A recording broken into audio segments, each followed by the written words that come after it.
let's talk about this development. So we've had possibly the biggest development around the Zaporozhye counteroffensive, the ongoing Ukrainian counteroffensive, hit the headlines, only really be reported by Forbes, and completely be dropped and missed by the vast majority of mainstream media, and even a lot of the pro-Ukraine accounts that have been monitoring the war, and especially the vast majority of social media interactions right now, which are heavily concentrating on the conflict between Israel and Hamas, which I've talked about in other videos that you can go check out.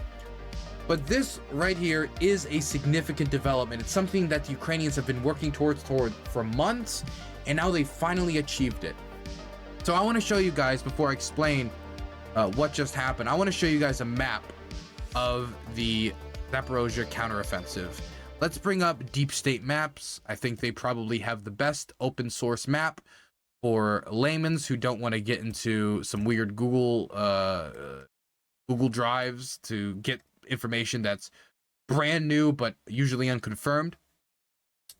You can see down here that they've broken through some areas here, taken some locations like Robotny and other territory around the region, some farmland mostly. They've been moving in this direction, trying to break through deeper, the first line of defense, through the Dragon's Teeth, through the anti-tank ditches, through the trench lines, but it's been slow going due to mines, due to Russian artillery, due to the Russians really packing the front line with as many reservists and as many soldiers as they can, them diverting soldiers from other parts of the front due to devastating casualties that are being felt on both sides.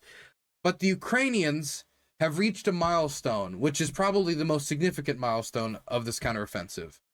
Due to the progress that they have made, they are just within range with artillery, possibly Excalibur artillery shells from a M777 howitzer, which I was filming with those crews just a week ago that were firing M77 howitzer shells in this area near Orehiv. Hey, maybe I was even with the crew. Or a HIMARS system using one of the missiles provided by the United States struck a supply line near Tokmak that supplies Tokmak. Now, Tokmak is a major logistical and rail hub for the Russian military in Zaporozhye. In fact, if you're a Russian soldier in any of this area, you are 100% being supplied through the rail line into Tokmak.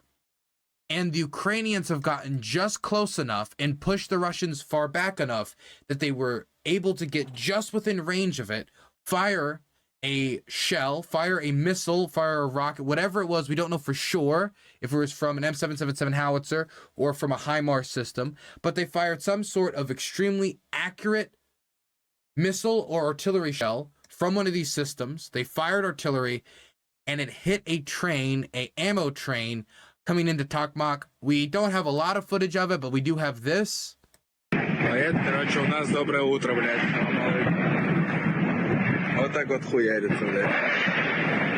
Весело, блядь. Yeah, you can. I've been in range of an ammo depot being exploded before. I was in Kramatorsk, and an ammo depot in the general area miles away exploded in the middle of the night, and it sounded like you just set off all your firecrackers at once, like you're just being a troublemaker, you're setting it all off at the same time. That's what it reminded me of. At first, I didn't even recognize what was going on, and I was fading in and out of consciousness because I was asleep, and so I only really realized when I was told in the morning, and I was looking at the Telegram post saying, oh, yeah, that's near us. Okay, looks like the Russians hit an ammo depot, and it sounds just like this, so it would make sense that this hit a train. The thing is, though, this is something that's difficult to pull off. First off, they would have to get within range, which took a lot of grinding combat, but they've reached that milestone to be within range. But hitting a moving supply train is not easy, and they hit it while it was moving. You can't use a normal shell because you can't like manipulate it in the air or change it to be more accurate with GPS guidance systems to hit the train. It's just going to hit wherever you were aiming at. And you'd have to be pretty accurate to be able to time when the train is going to hit the area where you're firing the shell, and the shell would have to be horribly accurate. So that's not a good way to do it. And you don't want to waste a bunch of shells just vaguely missing the train and maybe disabling the rail line for like an hour to 2 to 3 hours before a Russian repairs it. But if you have an Excalibur shell or a more accurate shell or more accurate shelling that relies on GPS guidance systems, then maybe you can hit the train. And that seems to be what the Ukrainians have pulled off, which means that potentially, or not potentially, almost certainly, that means that this supply line is now within range of Ukrainian artillery. And they're going to be hitting those trains, they're going to be hitting those supply lines, and they're going to be trying to decimate it, trying to stop the main supply line of supplies into this area. And when I say it's the main supply line, I mean it is the main supply line. The vast majority of the supplies and ammunition being used all around this areas, whether it be in the battle for Robotny, whether it be for the battle of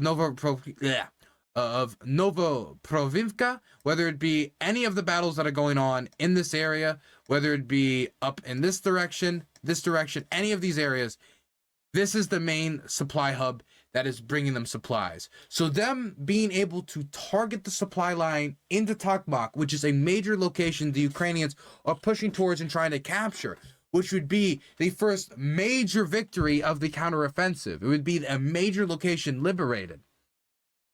This is a big win for the Ukrainians, and the Russians are reacting accordingly. I'm not the only person who knows that this is a victory for the Ukrainians and is going to strain Russian supplies in the region, making it harder for them to hold this front in what is very grindy attritional warfare, with small assault teams attacking basically every night, small assault teams of 20 to 40 raiding the trenches after hard artillery bombardments. The Ukrainians are shelling harder in this area than anywhere else in the country. But the Russians know this, and that's why the Russians are trying to reroute other supply lines and build supply lines around Mariupol to try to make it so that if Tokmak's under fire control and it's no longer a viable route for supplies, that given enough time and enough labor and enough investment, they can reroute supplies for the south to make this the main supply line. So it can come up and up and up and up and up to this area, to the southern defensive line of the Russians, avoiding this area, avoiding Tokmak as a major supply hub. This also means, in my opinion, now, again, know that I'm not, a 4-star, 5-star general. I am not Douglas MacArthur. I am not George Patton. I am not, I'm not General Schwarzkopf. I didn't push the army of Saddam Hussein out of Kuwait. But the Ukrainians have been talking about for a while, and I've heard Budanov say it, but it isn't only him. I've heard other Ukrainian officials say it, that they're going to continue the Ukrainian counteroffensive in the winter, that they're going to be holding the Russians. They're going to be pushing the Russians. They don't want to remove the pressure. They don't want to give the Russians too much time to regroup. There are some people that are talking about, can the Ukrainians afford to do this? But because the Ukrainians are not doing gigantic armored assaults that are getting mowed down by the defensive Russian positions, and are relying on 20 to 40 team assault groups, they can drag this out a little longer. They have the ability to, because the way they're attacking the position saves more lives than if they were to have more of their troops torn apart and much larger assaults that who knows if they'd be able to properly coordinate. They've had problems with coordinating these assaults in the past. Even at the start of this counteroffensive, those early armored assaults were not coordinated super well with the artillery bombardments. The artillery bombardments would happen, and then hours later, the assault would begin. When, ideally, the assault should begin immediately after the bombardment. While the Ukrainian military has made a lot of advancements since 2014, it's part of the reason why the Russians are having so much trouble, they certainly aren't to the standard of, say, the U.S. NCO Corps. They certainly do not have the same officer corps of the United States military. Anyway, and they do not have the same coordination ability of the United States military. But the United States also doesn't know the conditions as well as the Ukrainians do.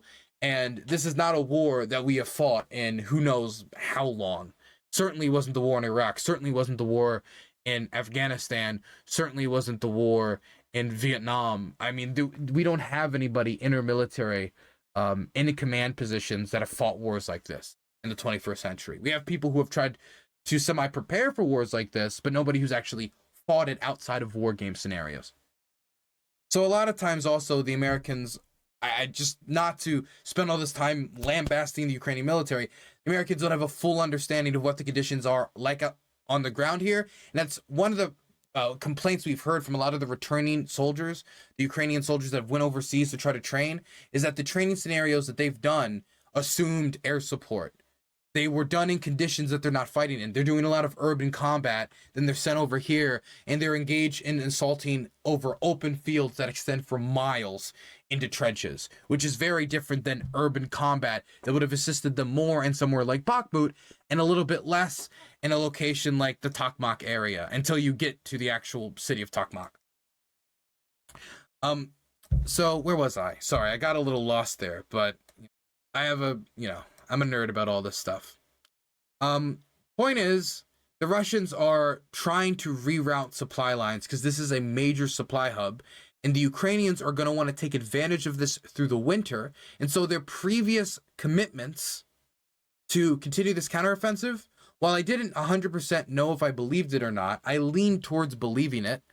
Now I'm more confident in that because I don't see why the Ukrainian military wouldn't have the logic of, look, we are now within artillery range of the Tokmak supply line, the main supply hub for Russian forces in the south. Disrupting Russian supplies have helped us before in the war. It was part of the reasons why the Russians botched the early invasion so much, is because they managed their logistics so bad. If Russian soldiers don't have the shells, if Russian soldiers don't have the rockets, and they're in storehouses instead of being on the front lines or with Russian artillerymen, that's going to be a problem. And so until the Russians reroute this, and in the meantime, we should take as much advantage of that as possible and push, because if we take our time and we, just kick the can down the road, by the time we do try to take advantage of it, the Russians might have already rerouted the supply lines, and it's not going to be nearly as useful. And now it will no longer be the most important supply line for the Russians in the south, but maybe the second most important or third most important, or maybe it won't be being used at all, depending on how hard it's being bombarded. This is a major achievement for the Ukrainian military. This is a major achievement of the counteroffensive. Now, depending on how you viewed the counteroffensive going into it, whether you were listening to a lot more of the experts with military experience saying that this was going to be a very tough counteroffensive with a lot of possibly a lot of grinding warfare if they aren't able to achieve a quick breakthrough. Zelensky has compared the current state of the war to a General Grant situation during the Civil War, trying to hold the Russians in a bulldog choke. He referenced that when he went to the American archives. I don't think it's the worst comparison in the world. The question is now if they can build upon it in enough time before the Russians reroute their supply lines. And if the Ukrainians have the supplies necessary to continue these types of assaults of 20 to 40 person assault teams, or if they're going to try to pick up the pace at all now that they're within artillery range of the Tokmak supply line. I would go as far as to say that this is probably the most significant development of the counteroffensive. Now, whether that is characterizing the counteroffensive as kind of a letdown because, this is good, but you're like 4 or 5 months in and you're this far behind, which I definitely understand that perspective. The Ukrainians wish they were a lot further. I have the more optimistic view of, after so much fighting, after so many setbacks, they finally reached a real milestone that they've been trying to reach for months. This is really good for the Ukrainians. Whether they can capitalize on this has yet to be seen, but in the very near future, you're probably going to be seeing more Russian trains blowing up and the Russian supply line in Tokmak under some form of fire control with accurate artillery systems, Excalibur or otherwise. We're going to have to wait and find out, though, but those videos will be popping up in your feed probably in the near future.